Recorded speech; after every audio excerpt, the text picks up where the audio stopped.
রায়না 2 ব্লকে মুখ্যমন্ত্রী সভা। অতিরিক্ত গরমে উন্নয়নের কান্ডারিকে দেখতে আসা বর্ধমান পূর্বে লোকসভা প্রার্থী ডক্টর শর্মিলা সরকার জন্য ভোট প্রচারে এলেন তৃণমূল কংগ্রেসের সুপ্রিমো মমতা বন্দ্যোপাধ্যায়।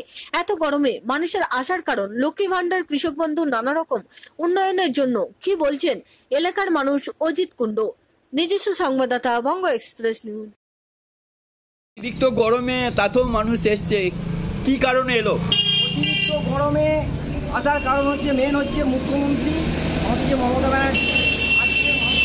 আজকে বিশেষ করে মহিলাদিকে যে অগ্রাধিকার দিয়েছে, এই যে লক্ষ্মী ভান্ডার, সবচেয়ে হচ্ছে মেন জিনিস লক্ষ্মী ভান্ডার, তার সঙ্গে এই স্বাস্থ্যসাথী, আর হচ্ছে ওয়ার্ডের রেশন, আর যে হচ্ছে ইয়ং ছেলে মেয়েদের জন্য যেটা করেছে, এই যে বহু ছেলে মেয়ে, গরিব মানুষের ছেলে মেয়ে লেখাপড়া শিখে মাধ্যমিক পাস করার পর, উচ্চ মাধ্যমিক পাস করার পর ভালো জায়গায় একটা পড়বে, সেই সুযোগটা কিন্তু তাদের টাকা পয়সার জন্য তারা করতে পারছিল না।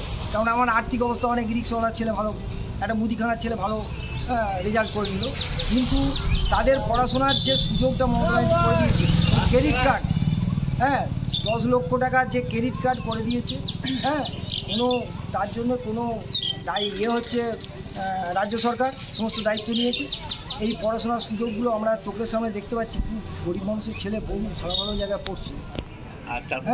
এই শুধু হচ্ছে মমতা ব্যানার্জিকে দেখে, মমতা ব্যানার্জি আসছে শুনে মানুষ ঝাঁপিয়ে পড়েছে। তারা রোদ সব চিন্তা ভাবনা করে না, গরম কি রোদ কি মানুষের মুখে একটাই কথা, দিদি আসছে যাব।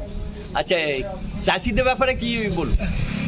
চাষিদের ব্যাপারে হচ্ছে আজ পর্যন্ত মমতা ব্যানার্জি মুখ্যমন্ত্রী হওয়ার আগে পর্যন্ত আমাদের মধ্যবিত্ত শ্রেণী কোনো কিছুই পায়নি, কোনো কিছু সুযোগ সুবিধা পায়নি।